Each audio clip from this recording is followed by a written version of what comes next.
Welcome back to another video. Today we're going to be reacting to the franchise deep dive. Of course, you can see here we're less than 15 seconds away. This is live. This is like right as it's happening, not playing it back or anything. We're going to be watching this as it happens. Hopefully we see some good things in there. And yeah, without any further ado, let the yap no longer commence. Franchise enters a new era in Madden NFL 26. With the most meaningful update in over a decade, built around your vision, your strategy, and your identity as a coach. The first step in establishing your franchise legacy is to choose what kind of coach you want to be. All new coach archetypes offer unique identities with strengths and progression paths inspired by real NFL coaching styles. Then customize your coach's look with hundreds of new options from head to toe. Well, that's nice. We needed that. Now, it's time to strategize. The new weekly strategy recently it's gotten bad. More detail and control. How you prepare each week is up to you. Build in-depth game plans, identify counters, and make tough calls that will shape your season and your coaching legacy. Expand your strategic arsenal with all new coach abilities. 48 game day abilities and 28 seasonal abilities that can be upgraded over 4 tiers of progression. Every success lets you unlock powerful new abilities and open additional ability slots for more variety and control to outsmart weekly opponents. Adjust your ability loadout for unique strategies each week without compromising your true coaching identity. Now you can build a ball control offense or a defense that lives on turnovers. Stack and upgrade abilities to fit your scheme. And you won't be the only one game planning. New AI coaches and franchise will strategize against your style, adapt to your tendencies, and exploit your blind spots on game day. New play sheets are focused sets of plays you can bring with you on game day to expand your base playbook. Play sheets enhance your strategy with situational firepower, and each one upgrades through 4 tiers, unlocking player boosts tied to those plays. Choose from styles like run and shoot, heavy sets, or blitz-heavy packages, and master a specific play sheet for maximum impact. Equip up to 4 play sheets weekly, integrating them into your play call menu for more strategic control on game day. Play sheets also make your coordinators more relevant to game planning than ever. Each coordinator brings unique abilities and specialized play sheets you can equip weekly. Want to blitz a rookie QB or run a modern college scheme? Hire the coordinator with the tools to make that happen. Wear and tear in franchise adds a new personnel challenge to your weekly routine. And we're giving you the tools to best manage player usage during the season. New dynamic injury statuses can change after each week's training. Rest players to protect them or push them. Okay, I gotta pause that. I gotta see how bad that was. All right, so these are wear and tears. He's got a back wear and tear. There's no injury. It's alignment, to be fair, but -10 speed, man. I'm telling you, dude. Risk a setback that may keep them it's just so harsh, dude. All new trainer abilities can help reduce wear and tear and help your players recover faster. Control you do have better wear and tear resistance. Oversee player development and find recovery for your superstars, especially as the season wears on. I will say the overall UI does look better and an overview of as your well. franchise's details. Review and upgrade your kind of like the field background too. And keep track of your new coach approval rating. As the leader of an NFL franchise, everyone's watching and your choices carry weight. Your approval rating ultimately determines your job security. Build enough goodwill and you might just survive a tough season. Rich Eisen's iconic voice guides you through the defining moments of your NFL coaching journey. The change he's just made to the lineup will surprise plenty of people, so much so that even some in his own building have questions. Eisen's commentary reacts dynamically to your unique path, shaping a personalized narrative that makes every franchise experience feel different. In Madden 26, every week will feel like a unique challenge. Jesus, man. That weather, dude, that snow. I do want to see it in action, man. And for the definitely looking forward to it. Thursday, Sunday, and Monday night games each deliver a distinct look, sound, and feel with authentic primetime broadcast packages. That's cool. A true NFL Sunday isn't complete without a recap of the week's highlights. And who better than Scott Hansen to host Madden's all-new franchise halftime highlights and weekly recap show. Welcome in, everyone, to the Halftime Report. Dare I say, ladies and gentlemen, the witching hour is almost upon us, so let's get after it. Build your coaching legacy and take control with new abilities, play sheets, weekly strategy, and more in EA Sports Madden NFL 26. Pre-order. All right, so we can see the Gridiron Notes blog for improved draft logic, new unique draft prospects, improved team needs logic, improved sim stats, revamped player tag logic, dev trait regression logic. So it's something we always turn off because it's really bad. Maybe they fix that. We'll go over to the blog real quick here in a moment. Let's make sure there's not something here we wanted to see because, we have the coaching stuff. They're going really hard on both games right now for the coaching uniqueness, if you will, which, I mean, I get it, right? The coaches should feel different, but the more you emphasize on that, the more, in my opinion, you kind of get to that arcade style, which I don't know if I love it, but as long as they're not too strong, sure. But one of the big things, obviously, was that wear and tear, which I feel like is, I don't know, it's a little strong, but here we go with some of the play sheets. Unlocks play sheet, motion heavy runs, passes and RPOs from the shotgun wide slot set. +3 to short and medium route running for wide receiver and tight end on play sheet plays. 3 to catching and catching traffic for wide receiver and tight end on play sheet plays. 3 to medium accuracy for quarterback and 5 to pass block attributes for O-line on play sheet plays. Not crazy boosts, but a little bit of a boost there, which, okay, we can live with it. Then we have this screen, which, of course, you could see these are coaching boosts themselves. This one slightly improved, increased power move success for edge rushers. To upgrade it, you have to allow under 300 yards in a game 2 times. Downgrade, get no sacks in a game 2 times. That's fair, I think, right? Like if you don't get a sack in 2 games, what are you doing, right? I don't care if pressures mean more. You got to at least get 1 in 2 games. I do like this, though. I like the fact that you can upgrade these things, not for, some random franchise staff point, which I imagine still plays a factor, but that you actually have, like, little goals you're aiming for to upgrade your guy. I really like that. It does bring you back to kind of some of the older Maddens. You can see here, force no turnovers in a game. It happened once. Force 3 turnovers in a game to upgrade it. So this is one where I can see it stagnating for a while, right? You might have a couple of weeks where you're not going up or down. Like you're maybe getting close to downgrading because you just don't get a pick one week, but you get one the next week. Might be like a whole season thing where you just don't get this upgraded. But of course, increased fatigue on offensive players from hit sticks, slightly larger hit stick timing window, significantly larger hit stick timing window. I wonder how crazy these get because, I mean, that sounds like it could actually be pretty crazy. Of course, that one's zone coverage, get 2 picks in a game, that one's tough. So that one's not like a within 2 games. This one's a, one-off. You could get, sent off here.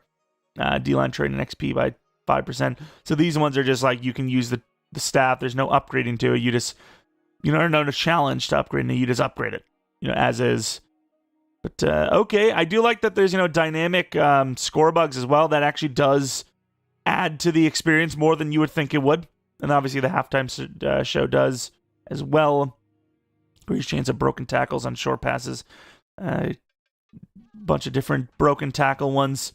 Pretty cool, though. I like this. Thing is, I feel like, so what you have to do is you have to unlock it, and then you use the staff points to actually buy it, right? Okay, so it's not, you don't just unlock it. You unlock the ability to buy it, it seems. Of course, you have the play sheets, which gives you different, boosts and whatnot. As long as we're limiting, like, the athleticism boost, which this one already shows 6 to agility, I think that's fine.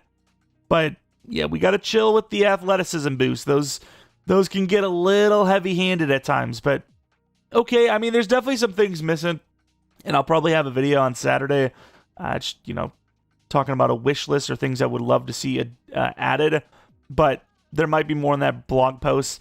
Doesn't seem like there will be, but yeah, I still think wear and tear is going to be a little bit too strong, but you can see there is boost, recover 15% more, all that kind of stuff. But let's go over to the blog post and see if there's anything else. Oh my god, this Gridiron Notes is massive. So I'm going to probably skim through myself and then show you, because a lot of this stuff is going to be them just kind of deep diving what we've already seen. I don't think you guys need to see that, right?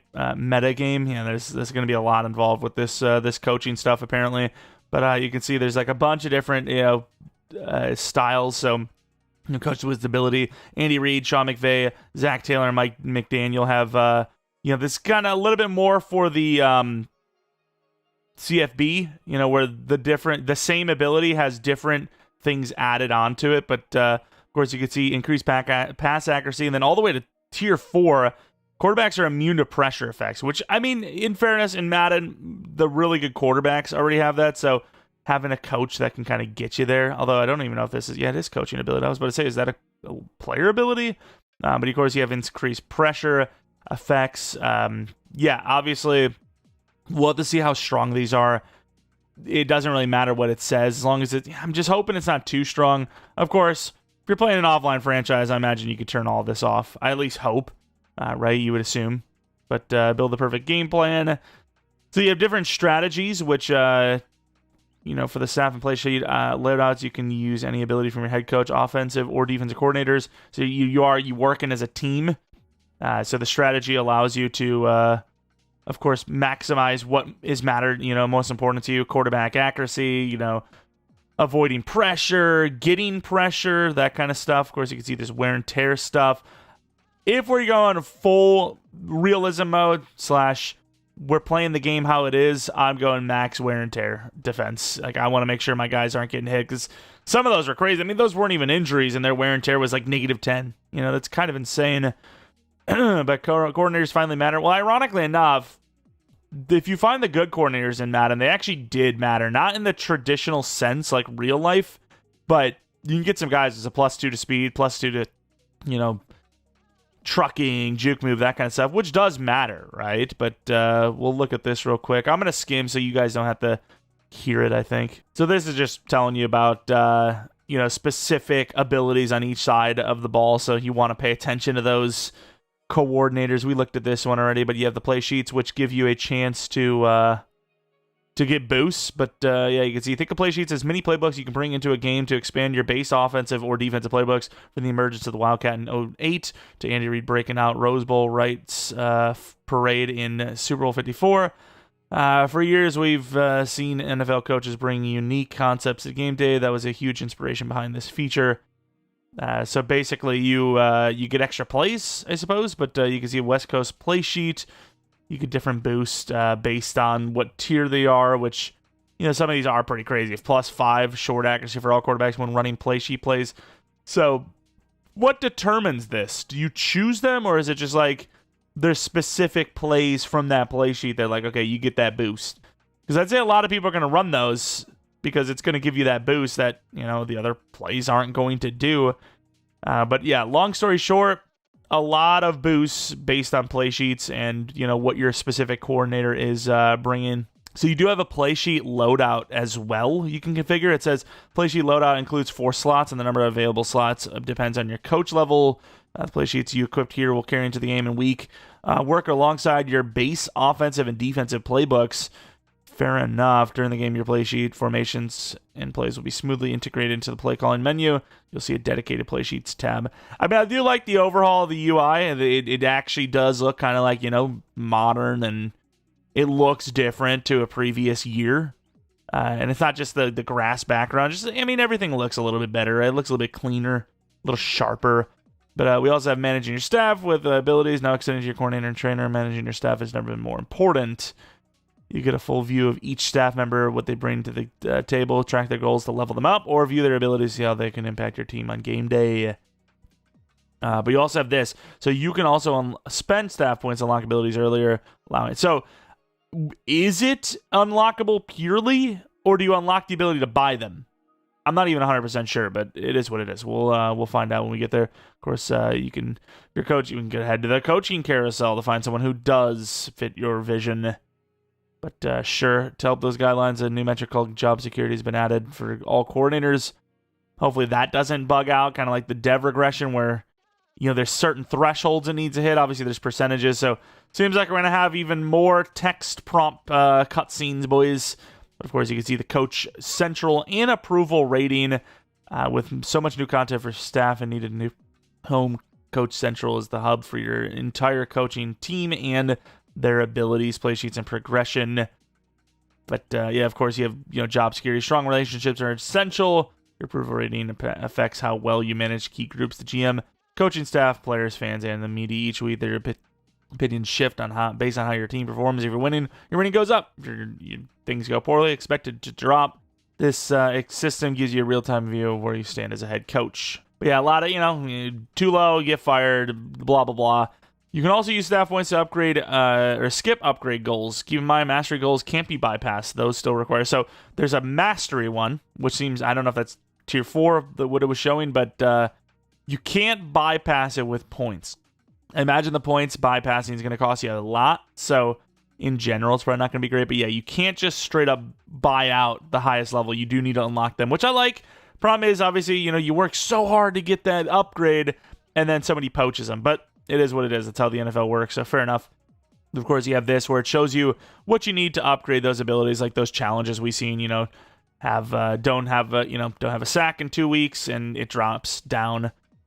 But also we have coach storylines, interview, giving you a chance to shape your first chapters, where you set the tone, defining who you are and how you plan to leave your mark. But all this stuff, sort of a storyline, kind of, but not really. But then we have player traits. Facing off against an AI quarterback in Madden 26 is going to feel different than it is in the past. I hope. I pray. The gameplay team has completely re-engineered how AI players behave on the field by introducing a brand new system of player traits. At launch, 26 will debut 50 unique player traits designed to capture the decision-making logic behind CPU-controlled athletes. These traits don't affect gameplay outcomes directly. Instead, they shape how individual AI's players respond to game situations, helping them feel more distinct and true to life in their playstyles. Each trait is rooted in authentic NFL data to ensure authentic behavior you see every week in the NFL. For instance, Josh Allen is designed a run-over trait, making him more inclined to power through tackles instead of sliding or stepping out of bounds while scrambling. This is backed by the fact that over the past 2 seasons, Allen has led the league with 50% of his scrambles resulting in 3+ yards after contact. The problem is, Josh Allen's not stupid, right? If it's 3 seconds left in the second quarter, Josh Allen's going to go out of bounds when he's running. But will he not do that because he has the run-over trait? That's what I worry about. I don't care about, Mahomes does a fancy crossbody flick to his receiver 20 yards down the field. Yeah, that's cool. It's fantastic. I need the AI to not do that. I need the AI to go out of bounds. I need it a lot of the times. The rollout, scramble, they have a lot of room. They just won't run. They're still looking downfield. There's 20 yards in front of them. They won't run. I need them to be smarter with those, for sure. But, of course, when we generate draft prospects, they'll all have these new traits, too. With the spotlight this year, while the spotlight this year is on quarterbacks, the trait system applies across all positions and will continue to grow beyond launch. Every week, you'll have to game plan for players that have special traits. Derrick Henry, Isaiah Pacheco, Justin Jefferson, and yes, Saquon Barkley. Why Isaiah Pacheco? Why is he there? Well, he's not a bad player, obviously, but, that's random. Derrick Henry, one of the best in the league. Justin Jefferson, one of the best in the league. Saquon Barkley, one of the best in the league. Isaiah Pacheco, pretty good. That's... The Chiefs' riding is insane. Of course, you have a bunch of different abilities, but look for stars. Prioritizes star receivers when choosing targets. Risk taker favors deep throws and tight windows. Snap mischief. Uses fake hikes frequently, especially in short yardage plays. Seeing goes after a sack, tends to lock on the first read after the... I don't like that, really. I get it. I just don't like it, personally. Quick trigger, checks down quickly instead of waiting for routes to develop. Panic button, more prone to forcing throws under pressure. Double back, scramble. Wait, so it's all negative stuff? Sort of, arguably? This is all technically negative. In my opinion, honestly... Most of this is negative because this is forcing them into a style or pushing them into a certain style. So if I know that I'm going against a receiver or running back that has elusive instinct, I know he's going to be juke moving, right? I don't know. I just hope this doesn't lead to my guy has look for the stars, so he's always going to look for the star guy every time. The AI at least. Obviously, this doesn't affect the user at all. Maybe there's some that affect him. I didn't really see. It might be chances of Like this one, Paranoid, obviously. But this new trait framework adds depth and personality to every player, help bridge the gap between CPU and human competition. Whether you're going head-to-head with an AI QB or building your game plan around your opponent's most dangerous player this week, the system ensures every player plays like you would expect them to. But we have opposing coach DNA and real-time coaching AI. I'll read through this. I'll skim through this because there's a lot here, and it's probably going to be a lot of filler. So this is basically saying, if you're playing against the Lions, you're probably, now the Bears, you're probably going to see more trick plays, right? Basically, for the most part, but they're going to be like their real life counterpart. And here it is, more play calling tendencies here. But you hear Andy Reid, Dan Campbell, what would they run on fourth down? Fair enough. All right, the third paragraph also talking about, what would they run in real life? Okay. All right, better disguising from the AIs. We like that. Make it harder to play. Might actually have to read a defense. Normally you kind of see how they stand and get an idea of who might be open. This one, still kind of going into, what teams are going to tend to maybe blitz more, run the ball more, that kind of stuff. Fair enough. Then we move on to wear and tear. Madden fans, get ready. We're introducing a brand new feature that brings even more depth and excitement to your franchise's experience. This year, we overhaul the injury system, making how you manage your team more strategic and unpredictable than before. I will say, though, as much as I have definitely been crapping on wear and tear because of how harsh it is, for like over a year now, I do think that, you probably do need to add a little something because Madden, it doesn't feel like injuries just play a factor, right? Like it's just, you randomly get an injury. Yes, that sucks, but there's nothing that leads to it. It just kind of happens, right? Whereas now you kind of have an idea, right? In real life, it does, you kind of have an idea. Oh, he's got hit in the leg a couple times. He's kind of gimpy. You don't want him to get hit again, right? So I get it, but here we go. Madden 26 adds a new feature called Wear and Tear. Well, I mean, it's not new, but it's new to Madden.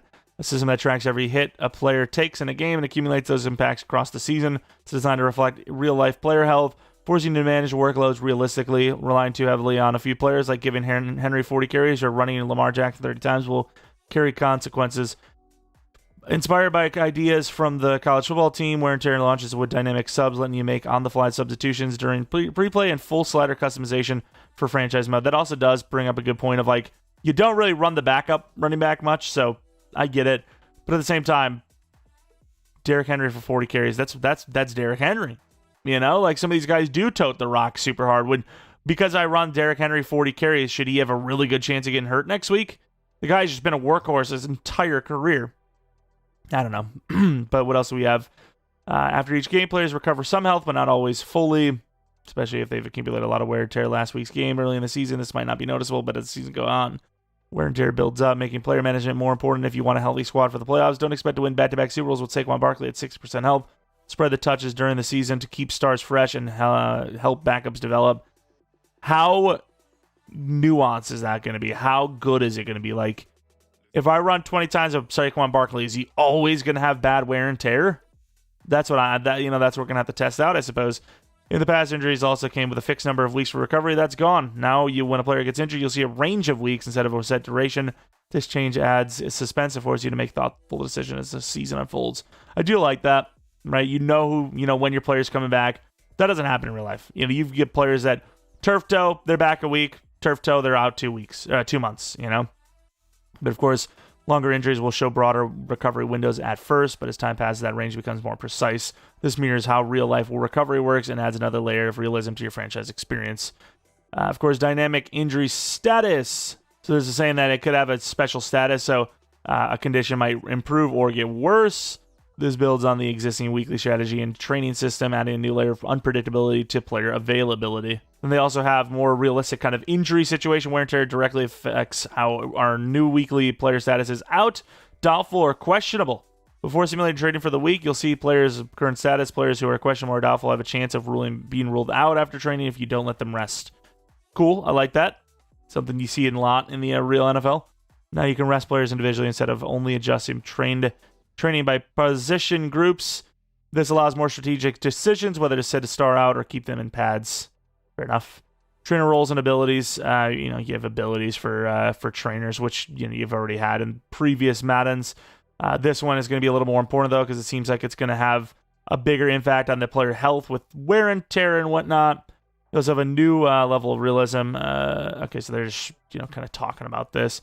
But broadcast packages, I mean, I turn off broadcasts anyways, but for you guys that do care about that stuff, they have different packages based on, the look and sound of Thursday night, Sunday night, Monday night games. And yeah, you'll notice the score bug's different, all that kind of stuff, which I like. Custom broadcast graphics for pregame, drive starters, touchdowns. There's also package-specific wipes for players and teams. I do like that. You can see this is cool, very unique. That's a nice addition. There's nothing really to be said about that, but of course you have different broadcast commentary teams based on, which game you're playing in. But that's pretty cool. I like that. For non-primetime games, the commentary team will be chosen at random. One of the most memorable and distinct elements of our primetime packages are the theme songs. Sweet. Awesome. You also have the halftime report, which we seen in the trailer. But yeah, we have a halftime report, which I think is cool. What else do we have? Weekly recap. We extend our ability to show CPU highlights in the halftime report to our weekly recap. This feature is available on demand. So is this going to show random AI stuff? Is that going to actually be accurate? Like, we're watching the halftime report. It shows a Lamar Jackson 60-yard run. Will I be able to look at the stats from the game of that week and see, Lamar Jackson actually did have a 60-yard run? Let's see. From your multi... so that's kind of cool. Wait, that is actually kind of interesting, right? So, like, if you're in an online user league and there's a highlight play, it'll actually show that in the halftime stuff. That's kind of cool, because normally in, head-to-head, it's like you're not even playing franchise. It's like, it's literally a head-to-head. There's no, like, kind of break in between. It, it just feels like you're just going into each game, and you're just playing each snap, and that's all, Whereas if you're playing on your own, it does show, like, the games going on beforehand, games going on as you're playing, all that kind of stuff. But, yeah, pretty cool. But, yeah, you'll see weekly recap becomes available in Franchise Hub after you complete your first game. So, pretty cool. Of course, football weather, we've already seen this with the gameplay deep dive. But, yeah, they've got a lot of new weather kind of stuff. Different cities will have different experiences, obviously. Whether it's a sunny day in LA or a snowstorm in Green Bay, the weather will feel authentic to each location. We've reworked everything from average temperatures to precipitation rates. If you're heading to Buffalo in January, it'll feel just as tough as it does in real life. I wonder how... I mean, it's so crazy, dude. I'm really just excited to see that in game. But, yeah, I wonder how... Like, whoever's going to upload this, like, whoever, whatever creator gets early access and decides to upload a full gameplay of this snow game, it's going to get so many views. It really will. But I wonder how common it actually is. If you're heading to Buffalo in January, is it going to be always snowing or no? But of course, we see this, you have stuff like dense fog. All this is tied directly to a player's change of direction and strength of the precipitation, if it's really slippery and whatnot. But the weather shifts. Your strategy needs to as well. Dense fog will reduce visibility, making it tougher to read the field and execute passages like it would. So dense fog as well, which is cool. But it does affect, it's not just a backdrop. It does affect the game, right? Rain, snow, and wind will test your abilities or skills like never before. Watch as speed, excel, and change direction are put to the test. Just like real life, kicking and throwing become high stakes. I like that. All right. Teams used to cold weather such as Buffalo, Green Bay, Chicago, Cleveland, and Philadelphia will perform better in the snow, experiencing fewer penalties to movement and traction. In contrast, warm weather teams like Miami, Jacksonville, Los Angeles, and San Francisco will have a tougher time in icy conditions, but when it's scorching hot, yeah, I was about to say, fatigue. Fair enough. All right, I like that. Of course, improved draft logic. Let's dive into the updates we made to draft logic. Do we need to see this? It's pretty simple, right? I don't need to see a whole yap. Will a team not take a player they don't need? Specifically, like there's some positions where, we see it all the time, right? Where they don't really need that position, but they like them. Wide receiver, corner, running back, that happens quite a bit. Maybe even O-line, pass rush. But quarterback is not one of them. You're not going to see a team take a first-round quarterback if they've got a franchise guy. It's just not going to happen. As long as they're young enough, obviously. But, yeah, I mean, I don't know how much I need to see this. I'll look through it myself, see if there's anything actually specifically said. But it should just be straight up, the AIs are smarter, right? So this one's talking about, teams have been spending more picks in the trenches, so you're going to see more D-line and offensive line drafted across the board, which you sort of don't see O-line in the first round, right? Like, you see a couple tackles here and there, but it's mainly the non-O-line picks. And then you see double downs, Instead of taking one corner or wide receiver, they would draft multiple players at the same spot. We saw a shift in how teams are valuing running backs. Every year's avoided them in their early rounds. Yeah, now it is true. It is like that. Teams just want playmakers now. They don't really care where they get them. No one cares if you're taking a running back top 5. If they're going to be a top 5 player, top 10 player in the league, they're going to do it. But you see, I would love to see a trade option. That's something I'm going to mention in my kind of wish list video, probably coming out on Saturday. I want to see the AIs actually trading in the draft. That'd be fantastic. But we do have new prospect generators. We sign new traits and new players. Every draft prospect now comes with carefully selected traits, making each one feel truly unique. This adds more variety. Cool. Without giving away too much, you'll notice new types of players entering the draft pool. Fair enough. Let me know when you start spotting those hidden gems. As far as retirement logic, when tuning retirement logic, we focus on 3 main goals. We wanted to prevent star players like Jeromepkr from retiring too early in past versions. Players that would walk away just after one season, even if they're still performing at a high level early in their 30s. That didn't feel right. In reality, Henry just signed a new deal with the Ravens and isn't slowing down anytime soon. Well, that sounds like it could age poorly. It's Derrick Henry. I trust him more than anyone, but man, that does not sound like it's going to age well. But we found that the old system, retirement system, put too much emphasis on a player's percentile ranking at their position rather than their overall rating. That led to some really good players being forced into retirement. It's not just retirement, it is regression too, right? Like a lot of the guys, once they're 29, 30, they regress like 10, 15 overalls. It should be like playing wise. I know it's tough to balance because like a good user, if the guy's 35 years old with 90 speed at running back, if you have a decent O-line, you could keep that guy playing forever, arguably. But we noticed a rare edge case where a small percentage of players could slip through the cracks of our retirement logic. These players could stick around longer than intended, even if they were... Yeah, that happened at quarterback a lot. When some of those career sims we did, those quarterbacks would be like 60 overall, like 45 years old. Like, just retire, would you? Of course, now we move on to progression and regression logic. For example, wide receivers will now stay in their prime longer than running backs, just like in real life. 10-minute decline now better matches to how Well, I mean, that's arguable, right? Like, running backs do fall off a cliff, but some of the top running backs are sticking around with some of these top wide receivers. We've been seeing a lot of those top wide receivers really hit that cliff at 30 as well. So it's not perfect. But, player progression now follows a real-life aging curve more closely with decline rates based on... I mean, this is literally just... They're making some adjustments to the age regression kind of situation. But one big change is to development trait regression. In the past, a player could drop multiple tiers in one offseason, like falling from X Factor all the way to normal. Yeah, they could. That won't happen anymore. Now players can only drop one per season, making regression... Okay, so maybe there's a chance it comes back on. But yeah, a lot of times, X Factor straight to normal. Even if they had a good season, it's like, well, you're old, you're leaving, But we've also removed the random element that previously influenced development trait changes. Before, some dev traits was based on a chance in order to keep the distribution balanced. Going forward, it's all about performance.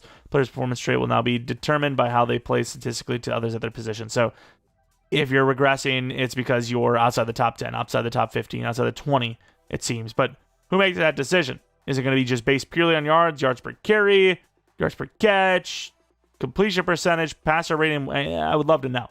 But of course, to support this new player performance-based system, we've raised the standards for keeping a development trait.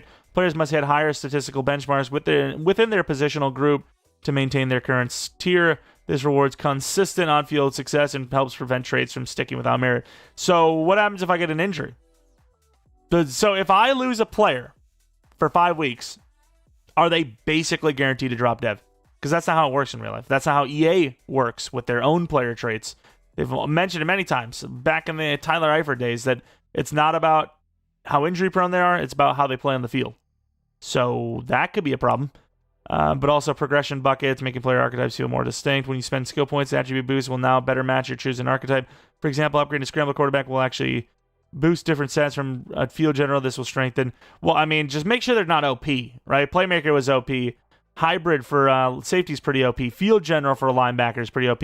Speed rusher for edge rushers is crazy for D linemen in general. But of course, game and season simulated stats. We have stats tied to... Oh, here we go. We've heard you... one of the biggest piece of feedback we've heard from you is that franchise simulation stats are too closely tied to team playbooks. Not too closely tied, almost completely dependent on.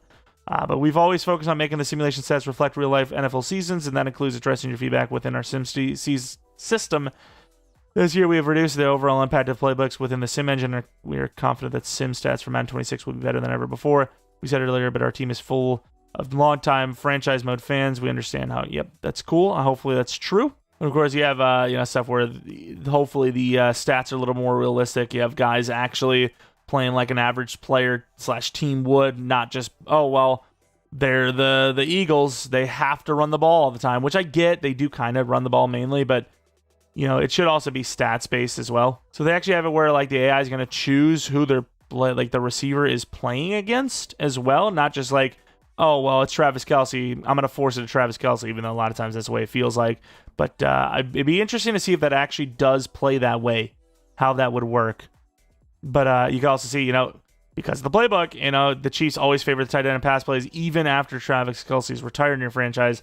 We found that playbook logic was playing too large of a role in a sim calculation, so we took a different approach. We started to experience with shifting the logic to rely more on matchups and less on playbook assignments. However, when we completely remove the primary receiver factor from the playbook data, the results become too extreme. For example, Jamar Chase might end up with 250 catches and 35 touchdowns in a single season. Holy crap, while another top tier tight end like Brock Bowers might barely register in the stat sheet. In those cases, QBs like Joe Burrow throw 6 touchdowns just by repeatedly targeting Chase and T against every play. That's not the experience we want to deliver and don't align with our design goals. On the other hand, when we reduce the influence of playbooks, rather than remove it entirely, we're seeing more realistic results. The sim stats sway with an acceptable range, and while those are still occasional outliers, still like a star quarterback finishing with 40 touchdowns and 2 to 3 picks, which you do see, they're not wrong. Those moments are rare, leaving them to be more memorable. Oh, we're actually allowing this. I get it, Lamar did have a crazy season, but okay, fair enough, especially if they are rare. Then you have morale changes. Players will, now younger players or those with lower morale ratings will see bigger morale boosts after a breakout game. Cool. It's just morale. It probably doesn't matter too much. Of course, you have revamped player tag logic. QB the Future tag is new logic that only assigns this tag to players you'd expect to receive in real life. In 25, you'd see any young player get that assigned tag, regardless of their overall rating, since this is an impact on starters in the depth chart and progression. We're going to be careful that we're applying this to the right players. Day 1 starter tag has new logic and only assigns this tag to players who are drafted in the first couple of rounds. What? I get it, right? Like a gem shouldn't just be noticed right away for being a top tier player, but at the same time, if you're a good player, you're a good player. I don't know. I kind of feel like they should just allow day 1 starter to be on pretty much anybody that's a good player. I don't know if I agree with that one, but mentor logic as is only going to be assigned to older players who have the leader or personality type. Fair enough. Trade target tag as well. Talk about veteran trade target players first. Fair enough. Bridge player is now applied to non-quarterback starters with an overall rating less than 80 who are also 27 plus. Cool stuff. We have a bunch of new stories as well. Last year, the top stories area of Franchise Central, we introduced it, which brought the stories that matter to your attention as soon as you have completed a game, advanced a week, or loaded your franchise. We're continuing to add more stories to that area. Cool. I didn't really pay attention to it too much, but cool. We also have one of our new favorite stories, which is the weather forecast top story. You'll be alerted entering the week that there's rain, or heavy snow in the forecast for the week. You'll also see a forecast for other games around the league. That's cool. I like that. And then we have given draft prospects top stories a major upgrade. Now throughout the season, you'll see stories more clearly labeled as draft preview, combine report, and more. No more confusing or cryptic social media style posts that mention a random kick returner. You won't be left wondering what team they're on or if they're on or even a draft prospect from now on. Yeah, a lot of times they'll be like, this guy was so slow, and you look for him, it's like, where is he? What are you talking about? But of course, that's pretty much it for the deep dive. A lot in here. Maybe if you want to see even more in depth, you can read it yourself, but I think we covered basically everything. Let me know what you're excited for most here. I just want to see the AI be smarter. We're seeing them mention it quite a bit. The coaching stuff is pretty cool, different abilities and whatnot, but personally, that's pretty cool. You can make 30,000 combinations with all these like shirts and whatnot. It was very bland last year. Is that Pedro Pascal? Just a little darker? He's in everything. He's just in everything. Doesn't even look like him, to be fair, but yeah, it was pretty bad. You had like 3 freaking styles, and that was it. Pretty cool. You can change that, although it doesn't really matter. Probably not.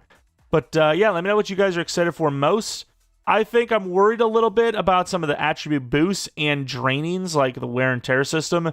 Hopefully you can tune down how high those percentages hit, because I don't want, as much as we do know that good coaching makes a team better, and those teams in real life, those guys with good coaching staffs, they usually do better. I also don't want them to completely not rely on, but have just too much of a boost, I suppose, especially in the trenches. I feel like that could be really strong, especially if they have athleticism ones, which I don't know if I've seen that, but I kind of hope they go away with that in general. Previous Maddens, you get the plus speed and whatnot. Hopefully they just go away from any sort of athleticism coaching stuff. That's my hope. But yeah, that's pretty much going to be it. If you guys enjoyed this one, especially it's a bit of a longer one, actually truly a deep dive, maybe leave a like, subscribe if you're new.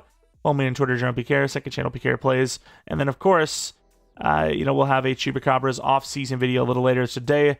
Hopefully my dinosaur PC gets this up relatively quickly. I don't know what's going to happen. Anyways, thanks for watching. I'll let you guys come back for next video. But until next video,